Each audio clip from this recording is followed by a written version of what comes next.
Hello all, welcome. This is the Mobile Crisis Team Composition and Staffing Strategies training. And we will get started here in just a moment as folks get into the room. Again, welcome. Thank you for joining us this morning. So I will go ahead and get started. So this presentation is a partnership and a provision of DHCS and M-TAC, the Medi-Cal Mobile Crisis Training and Technical Assistance Center. So a couple words about a mobile crisis and mobile crisis services as it's described in the BHIN. That mobile crisis services provide rapid response, individual assessment, and community-based stabilization to Medi-Cal beneficiaries who are experiencing a behavioral health crisis. They're designed to provide relief to beneficiaries experiencing a behavioral health crisis, including through de-escalation and stabilization techniques, and to reduce the immediate risk of danger and subsequent harm, and avoid unnecessary emergency department care, psychiatric inpatient hospitalizations, and law enforcement involvement. So this is the goal of why we're doing this training and all the other trainings. It's for the purpose specifically of this benefit. I'll turn it over to my colleague Jennifer now just to say a few words as well about the framing of these trainings as it relates to mobile crisis services. Absolutely. So thank you so much. And we're really excited about being here with you today. So the infrastructure components of this, the BHIN has really done a beautiful job of sharing that the whole philosophy of this is to intervene with the least restrictive means necessary. So you're going to hear a lot today about team composition and how that is really designed to maximize our workforce in a way that we're able to provide trauma-informed support through our model and the work. We're going to be really focusing on how to be more culturally responsive in our crisis care delivery and really maximizing people with lived experience and our community health workers, as well as our clinical interventionists to be able to do that. And again, as she has already told you, that the idea is that we're really reducing the amount of individuals who are sent to our emergency room support services, people who are arrested, because truly what they need is to be met where they're at and to help address and find other resolutions for the crises they're experiencing, whether it's due to mental health, relational, substance use, or other. Wonderful. Thank you, Jennifer. Absolutely. Okay, so now that we've done that introduction and we've set the groundwork for what we're doing today, let's spend some time doing some welcome and introductions. And again, I can see folks are already doing in the chat. Thank you for doing that. So I'll introduce myself and then pass over to Jennifer. My name is Avery Belyeu. My pronouns are she and her. I'm a principal with Health Management Associates. And I've been working in suicide prevention and crisis intervention for about 15 years. My career has spanned focusing on special populations, including serving as the education director at the Trevor Project, which is a national suicide prevention organization focused on LGBTQIA youth. And then also at the national level for two SAMHSA-funded agencies, the Suicide Prevention Resource Center and the National Action Alliance for Suicide Prevention. So suicide prevention and crisis intervention in various ways has truly been my career, and I'm very pleased to be here with you all for this really important conversation today. Jennifer, I'll turn over to you.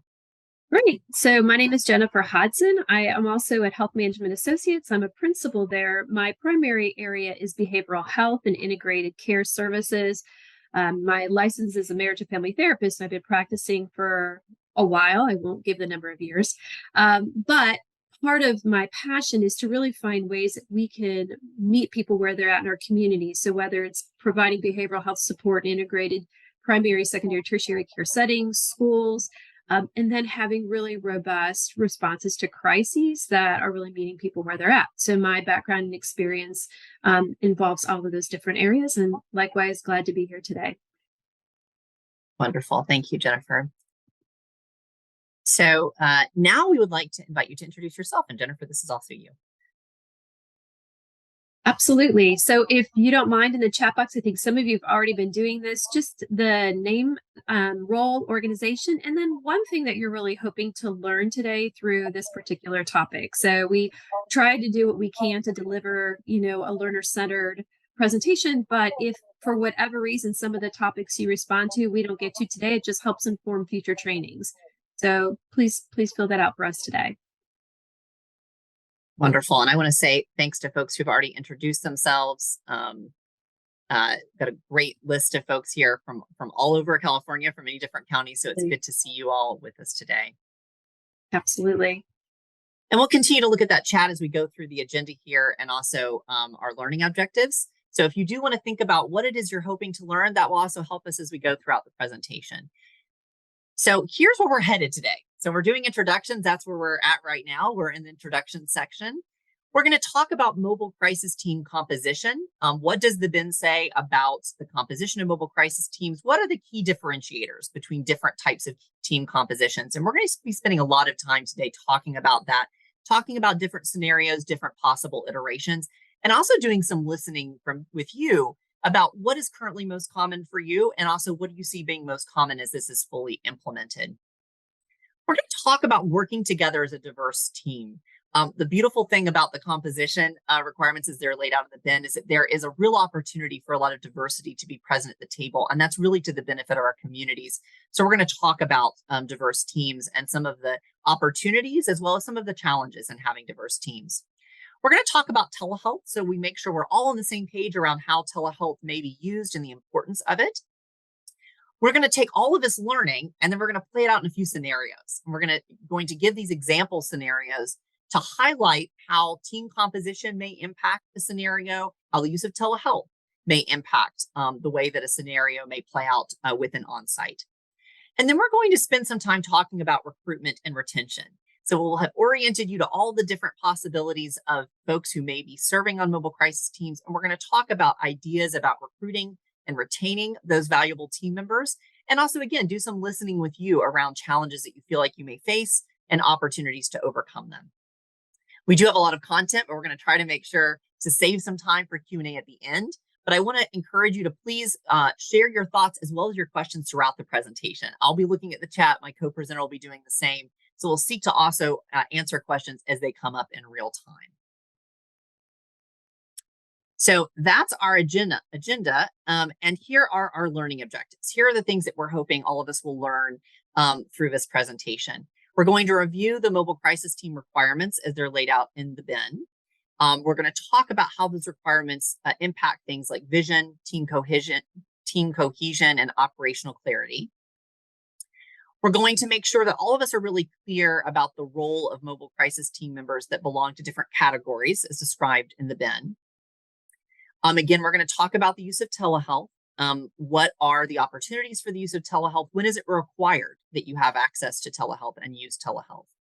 And then again, we're going to walk through 3 different scenarios to each highlight different potential team compositions, how your team makeup may influence your response, and again, also how telehealth may play a role. And then, as I said, we're going to talk about outreach, recruitment, and retention. So that is where we are headed together today. So let's jump in. Again, I want to say thank you to folks who are using the chat to say hello and talking about things that they're hoping to learn. I see some folks making comments about wanting to lift up mobile crisis in very rural and geographically spread landscape. So certainly let's think about how team composition may impact and may be impacted by that variable. And then also strategies to support various classifications on teams like RNs, licensed clinicians, unlicensed clinicians. This is all really great content and things that we plan to cover. So thank you to Debbie and Tracy both for sharing. Okay, so let's jump in now and talk about mobile crisis team composition. The goal of this section really is to serve as a foundation for all of us, so we're very clear on what's stated in the BHIN. So I know this may be really little text, so feel free to zoom in if you can on your computer. This is a chart as it appears in the BHIN that describes the composition requirements for mobile crisis teams. There's a couple things I would highlight to you as you look at this, and don't worry, we're going to break this down in a few different scenarios. But there are 4 broad categories that are used and described here, and we'll talk about those in a moment, with a wide array of potential professionals. This includes folks who both have clinical skills, as someone noted, who are licensed and unlicensed clinicians, folks who are RNs, folks who are EMTs, also community health workers and peers, which we're going to spend some time focusing on today, as those were new additions in this bin. So a few things to highlight. We're going to talk about what the key variables are, but as you look at this chart, it's good to know this is the chart. This is the standard for what type professionals may be engaged, may be part of a mobile crisis team. A key takeaway from this is that per the BHIN, the standard is that really at least 2 of these folks that are present on this table would be available for the duration of initial on-site mobile crisis response. That's the best practice, is for there to at least be 2 of these folks physically present. Those 2 folks per the BHIN couldn't be, for example, law enforcement officers together, but instead folks that you see on this list.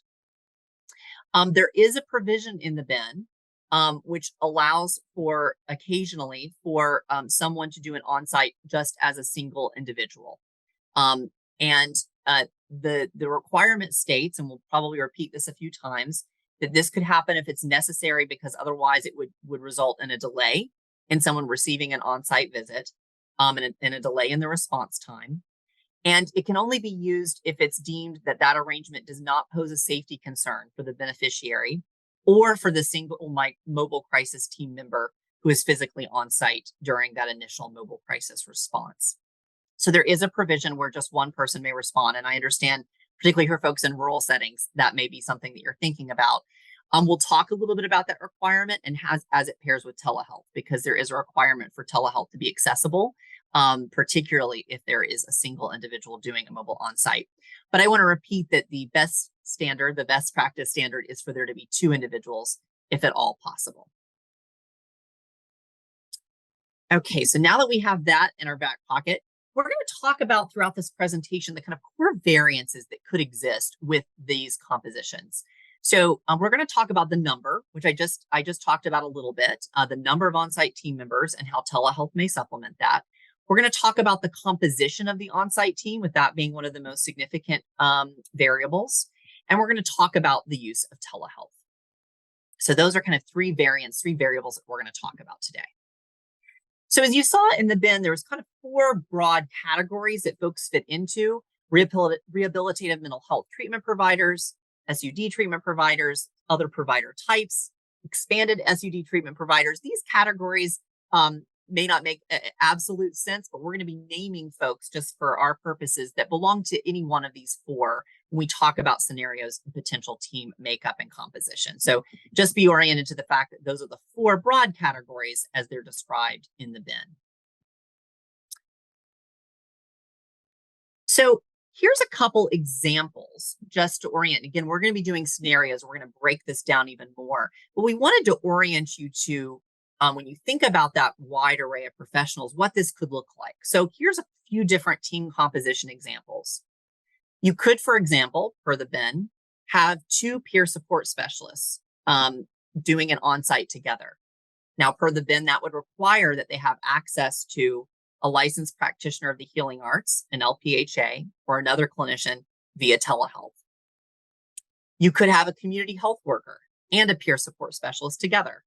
And again, in that instance, there would be a requirement for telehealth access to an LPHA or another clinician. And we're going to talk a little bit about that as we go through again with telehealth. You could, for example, have an LPHA serving with any number of other professionals, a peer support specialist, an RN, an AMT, and EMT. We're going to talk about all those variances as well. And again, less frequently, but allowable in the BHIN under the criteria that we described, you could have 1 mobile crisis team member on site with a telehealth connection, again, to an LPHA or a licensed mental health professional. And that would be the requirement in that instance. So this is certainly not all of the potential scenarios. There's probably limitless variation, right? But this gives you an example of some potential variations. And we're going to, again, talk about a few of these as we progress. So now is an opportunity we'd actually really like to hear from you. And we're going to do an activity in order to do this. So I'm going to put a link in the chat here in just a moment. You're going to see a link come up in the chat that we're going to invite you to click on. And you're going to use that link to go to a poll. And you're going to type in the answer to this question of what team composition you currently experience most often. So if you'd like to use that to say maybe 2 or 3 different types of professionals that most commonly are paired together, that you're most commonly relying on from that large array of professionals. If you could type in 2, 3, or 4 that you're working on most often, and begin to do that. And then we're going to bring that up on the screen and kind of share a word cloud so we can see what our current composition most commonly looks like. Okay. So currently it looks like per this word cloud, we see clinician being largest here. We see peers. So it looks like a lot of you are already relying on peers, LMFTs. I see folks, the word licensed is coming up large. So it looks like specialists of various sorts are also large, with smaller things being paraprofessionals, unlicensed folks, pre-licensed folks. So this is starting to give us an idea, and we'll have access to all the text you gave us, but this gives us an idea right now of some of who you're seeing most commonly, you're relying on most commonly, and who you're not working with quite as much. We see, for example, nurses being smaller as well.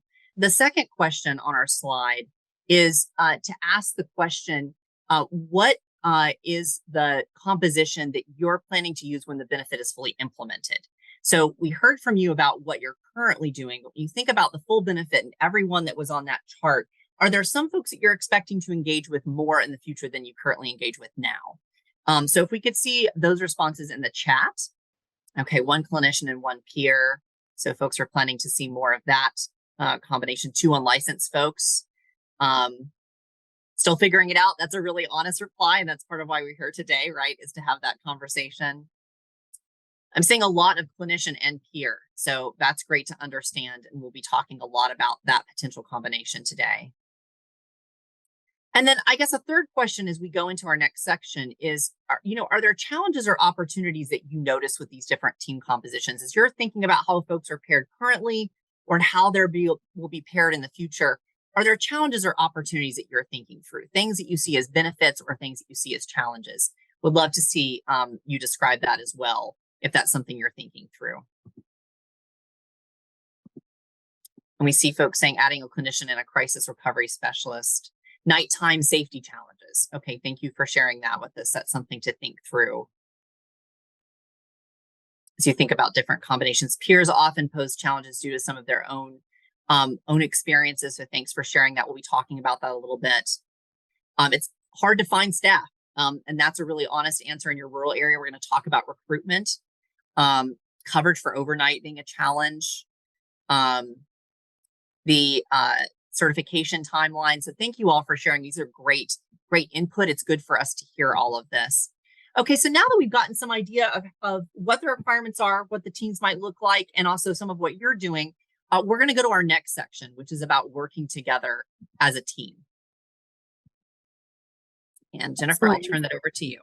Yeah, thank you very much. So thank you so much for all your participation. And Michelle, we hear you about having a difficult time filling positions. And I think this is why the BHIN is really trying to be more inclusive of the different types of helping professionals, but identifying them and getting them onboarded and all of that is definitely part of the stress. So we hear you and we're validating you, and hopefully some ideas will come forward, if not just through this presentation, through others that will be coming out.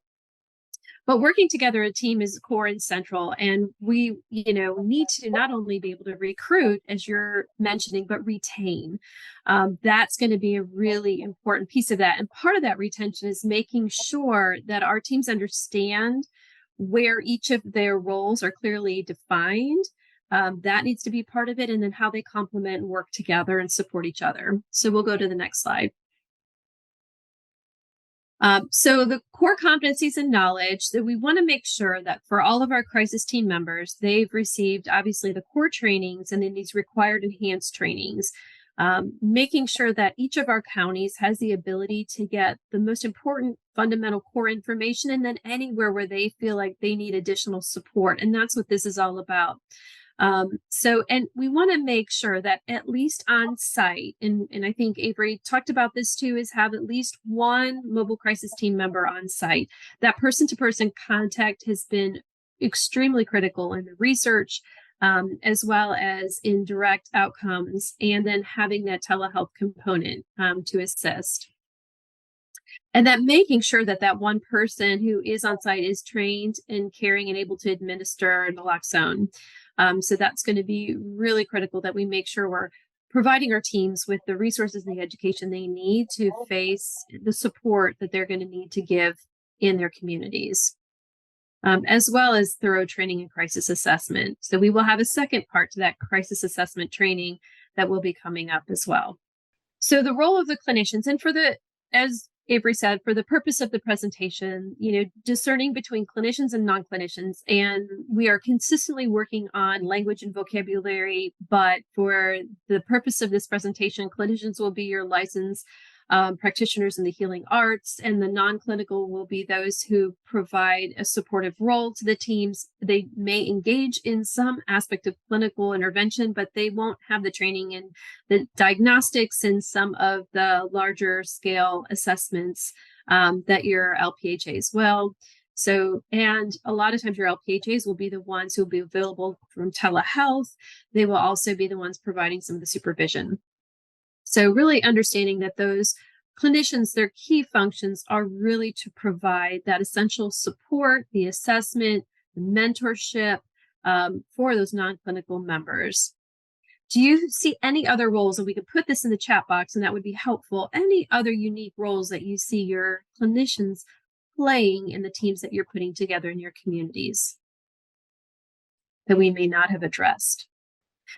The first group that we'll talk about are your peer support specialists. So these are your individuals with a lived experience. They are going to be able to form those quick, trusting relationships with the people that we're serving in our communities, because they are able to provide that historical experience, the lived experience, and the connection that oftentimes our communities are really saying is missing in the care system. So part of what we have are the Medi-Cal has these certified peer support specialists. If you go to dhcs.ca.gov, there's lots of really good information on what the qualifications are, what the support mechanisms are, the supervision mechanisms are.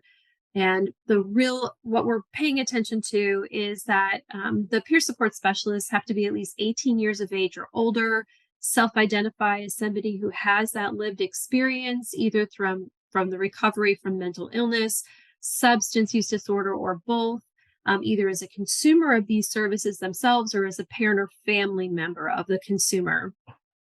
And there are 17 core competencies that every peer support specialist is required to know in order to get certified as a practitioner in California. And I did read in the chat that some people are saying having the time to get them certified. So yes, you really want to get in and start that process and start identifying those individuals who from your community can lean in and provide support on your crisis teams, because there is a little bit of time needed to be able to get them through the training as well as the certification process. But the certification is administered through the California Mental Health Services Authority. So they have real clear established policies and procedures. And again, then the supervision on top of it, making sure that we have the supervision that is needed and understands what that peer support specialist role is. And in a supervision training that we've already offered, we did lay out that this supervision is affordable. It's no cost. It's about a 1 hour free course. It is a 1 hour free course. That's the foundation for the training for supervisors. So making sure we have the supervisors on hand, that they're trained, as well as having your peer support specialists and that they're trained. Is there any other things that you can think of that we also want to say are really the great contributions of peer support specialists to our crisis teams? And there's lots of emerging research too, current and emerging, that shows that not only is their work helpful because of the lived experience that they share, but their outcomes are tremendous. Reductions in crisis service needs, reductions in hospitalizations, use of law enforcement, assistance with goal setting. So there's a lot of really rich research that's coming out involving peer support specialists with the teams. So then we're looking at our community health workers. our community health workers have been extremely important in adding on to our teams. They really add that's a direct public health connection. So they're oftentimes individuals from the community aware of the resources, connected to the culture and the aspects that the community needs somebody to be able to help ensure that they are here, they are heard, and they are connected.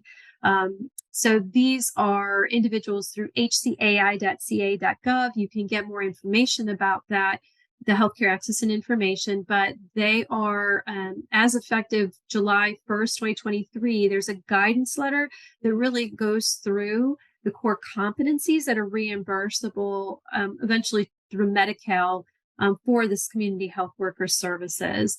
So the certificate is a pathway, and there's two pathways to getting that certificate as a CHW.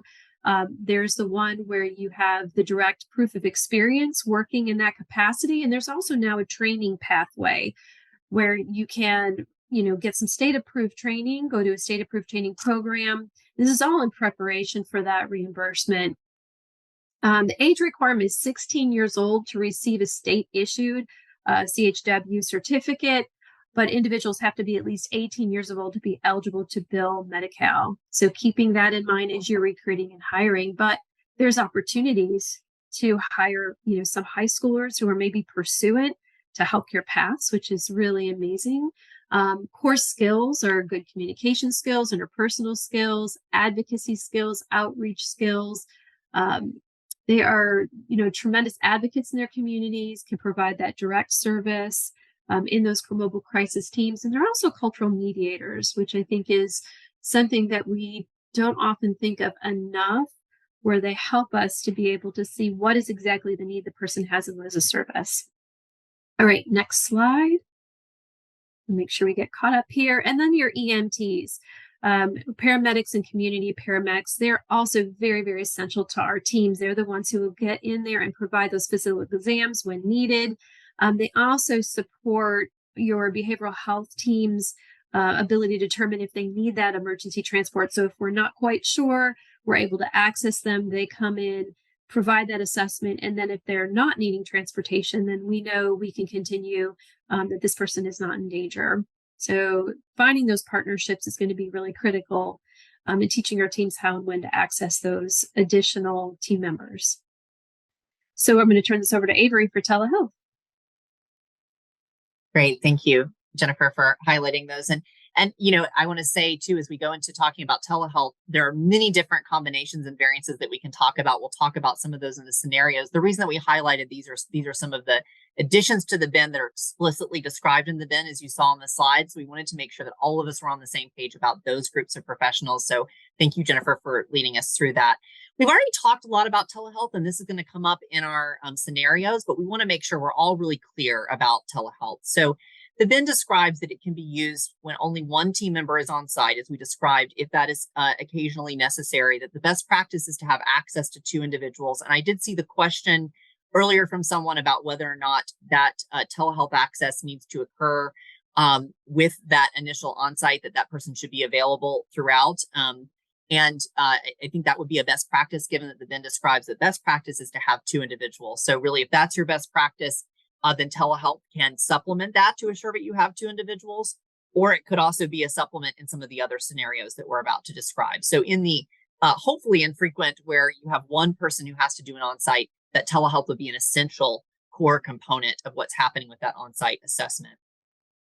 The other description in the BHIN is when your two on-site team members are peer support specialists or community health workers and or EMTs, AEMTs. So when it's a combination of any of those, that it's important to have an LPHA or other behavioral health specialist who is licensed available via telehealth for consultation. And that will become clear when we talk about some of these scenarios about why that may be important.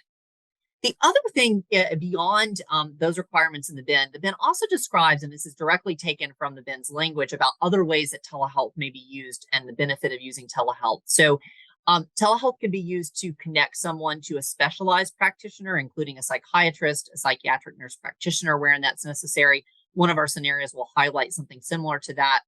Well, it could also be used to prescribe medication, so to link to a provider who can prescribe, which would connect to some of those prior groups just mentioned, to deliver follow-up services, so telehealth could be used that way.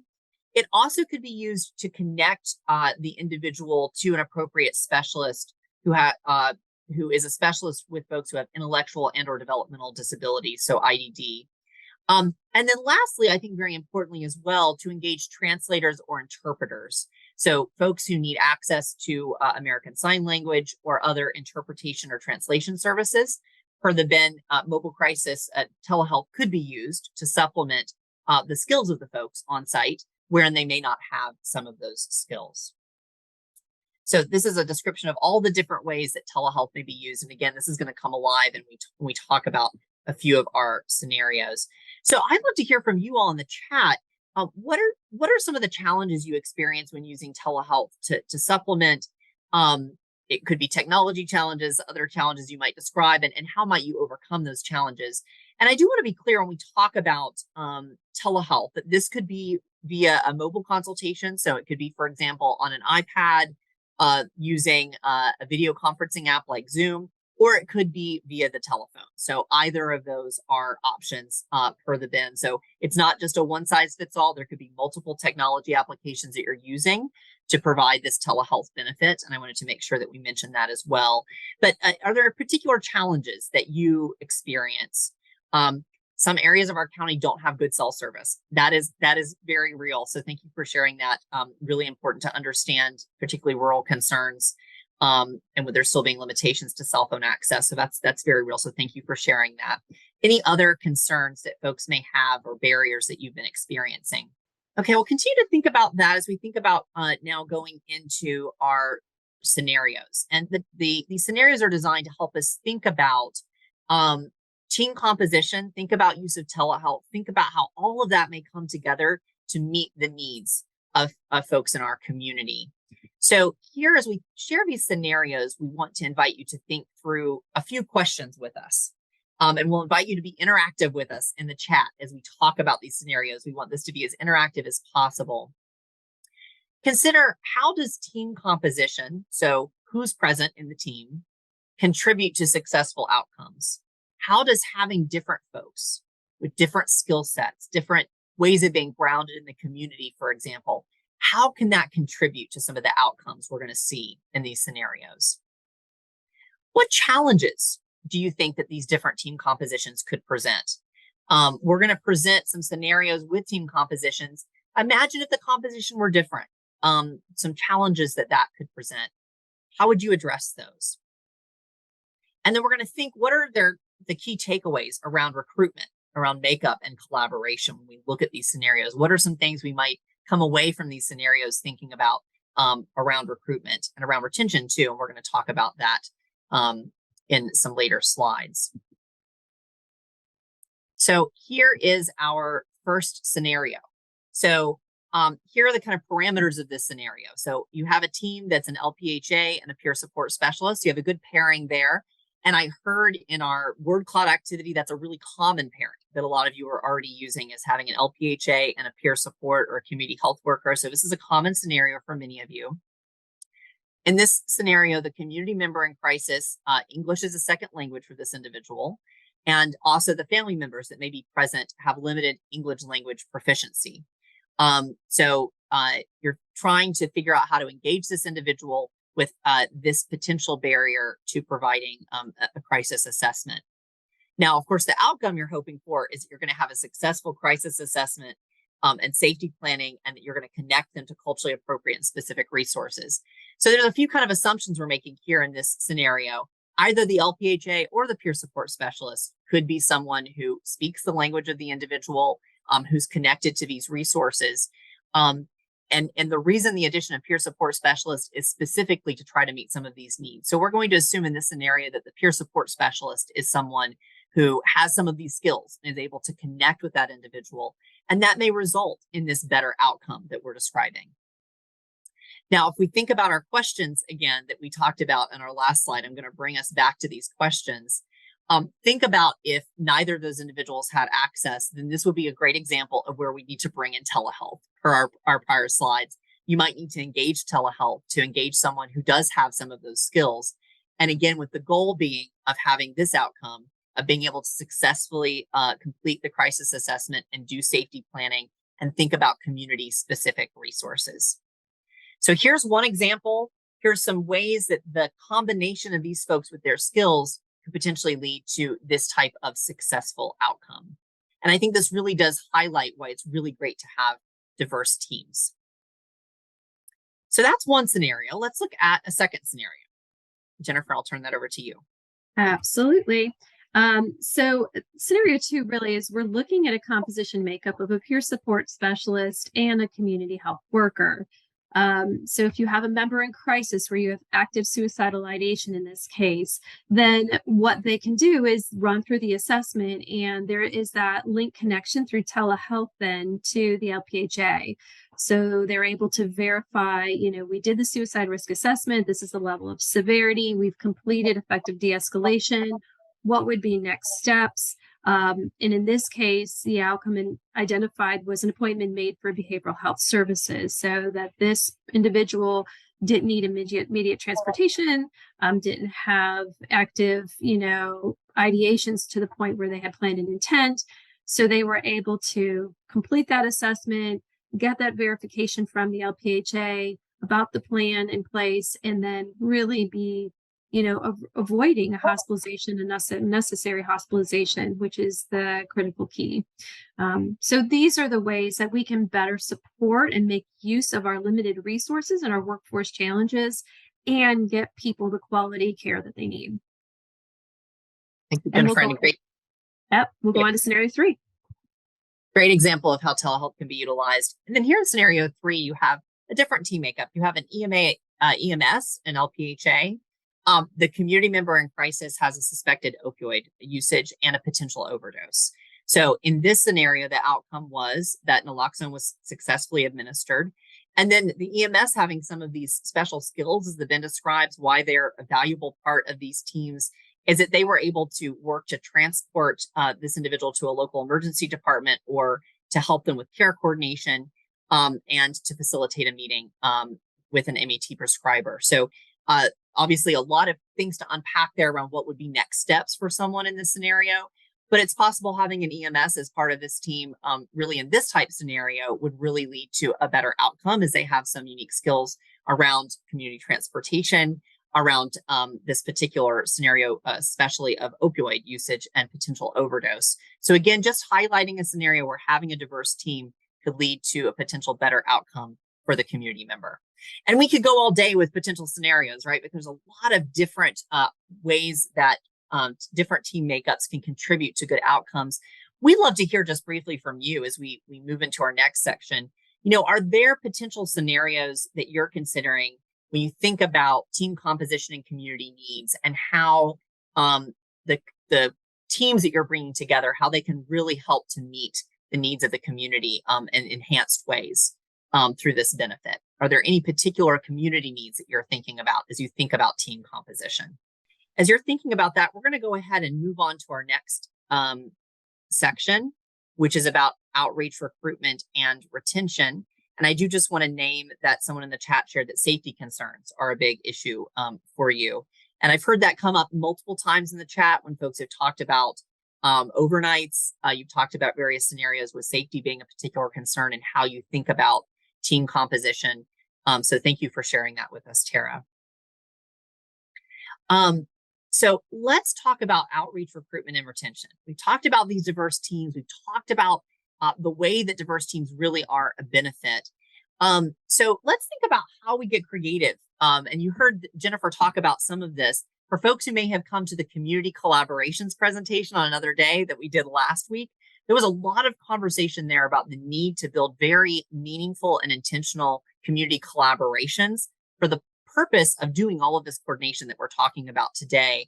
And so those community collaborations really are key to thinking about how you can work to recruit additional folks to be part of your team. And some examples that we have here are peer organizations, other organizations that you might be working with, who might also be working with folks who would be great candidates to be a part of your team. Community-based organizations, where folks might be interested, as Jennifer mentioned, in going on a pathway to health in some way and be interested in becoming a community health worker, or perhaps if they are a peer, becoming a peer support specialist. Colleges and universities would be a great partner to think about, and community colleges as well, right? To think about recruiting folks to be a part of these teams. And so there's lots of ways you can think out of the box. We see interns. Sandra mentioned interns as well. So we think about recruitment. Are there specific partners that you are already working with? Maybe share in the chat to share with each other as you think about recruitment. And think about, as you're thinking about recruitment, and you're thinking about going into different settings, think about the tools that you might need to educate folks about what mobile crisis is and the skills that folks need to have to participate. So would love to hear what folks are doing in the chat, if you're already creating resources or if you're already doing some out of the box thinking. Would love for folks to learn from each other in the chat when we think about outreach and recruitment. We go to the next slide, which is now retention. So we're recruiting folks, but we also want to retain them. So let's think about what that's going to take. Great. Thank you so much. So what we're doing is recruiting teams that are really reflective of our communities. And in doing, though, and creating that inclusive culture, really making sure that we have the necessary supports. A lot of you are talking about safety, which I think is really critical, that we're looking at it from a community-centric lens. What is it that our community needs? What is it that our workers need to feel safe? And how do we really show that we value them? And this is part of creating that inclusive culture. Is what does safety mean? It's not just physical safety, it's psychological safety, right? It's making sure that we have the supervision and the supports there, that we're responding to things that happened in the field, and we're modifying procedures and policies, or giving feedback, or reaching out to other counties to be able to get a good shared understanding of those role strengths and protocols. I think also one of the things I looked at in the literature is this thing called peer drift. And so when we do have non-clinical staff, having very clearly defined roles, because sometimes what will happen is if you have a peer support specialist and a community health worker working together, one may either out of their own ideas or the other person's be shaped or pushed into a more clinical capacity. And that'll lead to unintended consequences that could either decrease job satisfaction, challenges with workforce retention for people operating out of their scope. So we really want to make sure that we have that LPHA support on hand, either through telehealth, making sure they're aware of those free consultation services that we may have in those counties where they can access a peer-to-peer support. And then they're able to stay within that critical role that they've been assigned on in their teams. Next slide. So are there any other ideas that you've come up with on how you can better prepare this non-clinical staff for retention? Anything you've heard of that really works? Additional training certifications? What are some things that you have found to be helpful in retaining? Because that's one of the things I've been reading in the chat, is not only is it hard to recruit, but retain. Okay, she submitted T. Okay, so she's been very vocal about safety in her county. All right, very good. Very good. All right, anything else that we can think of, please let us know. We'll continue to sort of focus and look at retention strategies and providing support information as we can. But really, if we're going to hire an inclusive workforce, then we need to be prepared to support an inclusive, diverse workforce. And that means understanding, what their backgrounds are, what their needs are, and that the support is there. So when they do go out on calls, if they've had an experience that they need to debrief and process, that we have that available to them. That will help you to keep it. And also, people want to know they're being invested in and there's growth. So making sure that we're providing them access to those additional trainings and things they need. That's another big part of retention. All right, next slide. So, and we kind of talked about this a little bit in the chat. If you could put in there what other recruitment and retention strategies could you consider implementing as soon as possible to help engage? And I loved what Avery said about universities and local colleges and universities, particularly your HBCUs, your high, universities that offer access to marginalized groups that oftentimes we don't have represented in our workforce. So that would be really critical to do some recruitment through those as well. So any other ideas you have, please put them in the chat. Jennifer, I also want to note that we had one person talk about the fact that their board approved signing and retention bonuses. So that seems like that had a lot of response there in the chat. So as one potential opportunity for both recruitment and retention is thinking about what sort of incentives can be offered. Just want to notice that in the chat. And I see pay coming up now a few times in the chat. So folks thinking about, and then shift differentials, that's come up a couple times as well for folks who are willing to do mobile crisis. So want to make sure that we name all of those opportunities. So we're going to head now into a summary. We've given a lot of content very fast. And I also note that you all have been very active in the chat, which is fabulous. And so I'm glad we have some time here at the end to do a summary of what we've learned, but also want to make sure that we go back and we review questions that you all may have had. I know you all have been chatting very fast, so we may have missed some questions. So please feel free, if we did not answer your question, to place it in the chat again. And our apologies if we didn't notice it yet, or if we didn't respond yet. But let's summarize what we've learned, and then let's spend some time together doing some Q&A. So here's a summary of what we've done today in the last 50 minutes or so. We've talked about the fact that per the BHIN, your mobile crisis team can vary in size under certain circumstances, with the best practice being 2 members, that it can vary in composition. And there's a lot of potential combinations, and you all very generously shared some of the ones that you're using most commonly, and also that you're already anticipating maybe some changes. Some of you are, and some of you are still thinking about what changes as this benefit continues to roll out. We also talked about the utilization of telehealth and how that's a key variable. We've talked about the integration of folks that may be called non-clinical professionals. Again, we talked about how that term is complicated, but we've talked about how those folks may serve as experts in mobile crisis teams, and how that presents unique opportunities, particularly with peers and community health workers, both for support of unique type and also for trust building, because they also are part of the community and have access and knowledge of various particular resources. We've talked about the use of telehealth, where it's required to be used in certain instances, and there it can serve as a supplement in other instances. And we had a robust conversation together about that, including some barriers that you all may face with technology or cell phone service, right? All of these things being important things to consider. And then we've talked about how we're trying to build diverse teams. And I love that we've done some brainstorming together around ways that you all may be facing challenges around building diverse teams. And it looks like you all have shared some ideas around how to build those diverse teams together, as well as opportunities to build teams where folks have the support that they need to be able to feel like they can do their job well. And Jennifer very beautifully highlighted that is support in different ways, right? That's also kind of emotional support for debriefing, various types of support that are important. So now that we've had this summary, we want to spend some time doing some Q&A. And again, want to return to the chat. I know you all were very active in the chat. And again, want to thank you for that, but also highlight if any of you have particular questions you haven't had answered, please feel free to bring those back to us now. We're going to go back and look throughout the chat to make sure we didn't miss anything. Tracy's asking, can you address a safety for staff going into homes that may be volatile due to violence, mental illness, or SUD? So the answer I would provide, and Jennifer would be interested to hear if you have a particular concern or particular way of describing this. Obviously, there are safety protocols that your mobile crisis team would want to have in place so that your staff are very clear how their safety concerns should be addressed.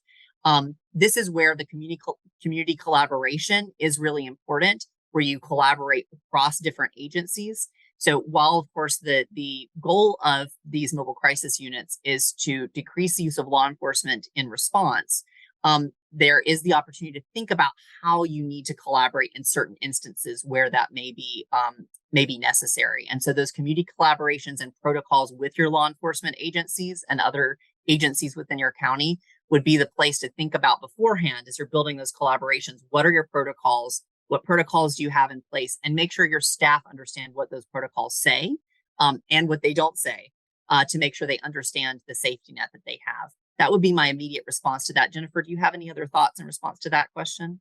Sure, I'll just do real brief. So we're in the process of coming up with some assessment tools, and one is our dispatch tool. So that will be an opportunity for us to get a really good understanding from the caller on some of these safety concerns. Now, granted, what they share on the phone and then when you get out into the field might look different. So we understand and know that, but we're building out these tools to sort as models that counties can then adopt and use and modify to what they need.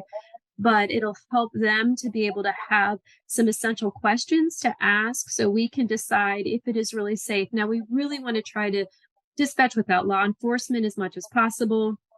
But there may be instances where that is just going to be the best practice given the parameters. And so that's the stuff that we're working with counties on. That's the stuff we're trying to really appreciate, as well as somebody mentioned in the chat, dogs, pets, absolutely. So if there's concerns about safety because there's some aggressive animals, then we need to be able to note that so that the people going out can either be prepared for that or we can figure out another telehealth or alternative way to provide that support. So thanks for that, Jennifer. And I think that also speaks to Jennifer, your question around does anyone have protocols already written that they can share? And I know these trainings, we're doing these trainings on an ongoing basis. And some of those we shared some example protocols, in fact, on a training last week of protocols that were developed with community collaborations, and perhaps in some follow-up with our partners, we can provide other examples of protocols. I would also say if anyone here has protocols that they feel are really strong that they've developed in collaboration with their community, it would be great to receive those examples so that we can share those protocols. I think having protocol examples is really important. And again, we did that last week, and I'm sure we'll continue to do that in some other future trainings. Well, I saw another question about the use of an LPHA via telehealth when support caseworkers were the ones responding to an on-site. And so I want to clarify, what is stated in the BHIN is that the LPHA should always be accessible via telehealth, or a behavioral health clinician should be available via telehealth when they're not one of the individuals that is responding to an on-site. So it'd be really important, as we saw in some of these scenarios, it's very often that there may be a need for their clinical expertise in some capacity. And so in that instance, as well as others where they're not part of the initial on-site visit, it would be important to have access to them via telehealth. So thank you for that question, Nancy. I hope that answered your question.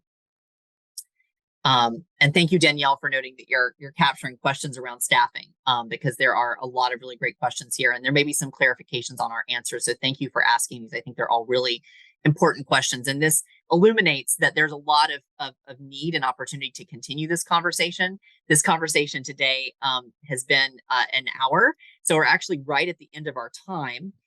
So I want to say thank you for participating. Thank you for so actively participating in the chat, in the word cloud. As Danielle said, we're going to capture all of this because this is going to inform additional trainings that we provide. This is kind of a level setting and a groundwork. There's still additional conversation to be had, but thank you so much, all of you, for participating in this conversation. Hopefully you found this time beneficial, and we've certainly enjoyed having this conversation with you.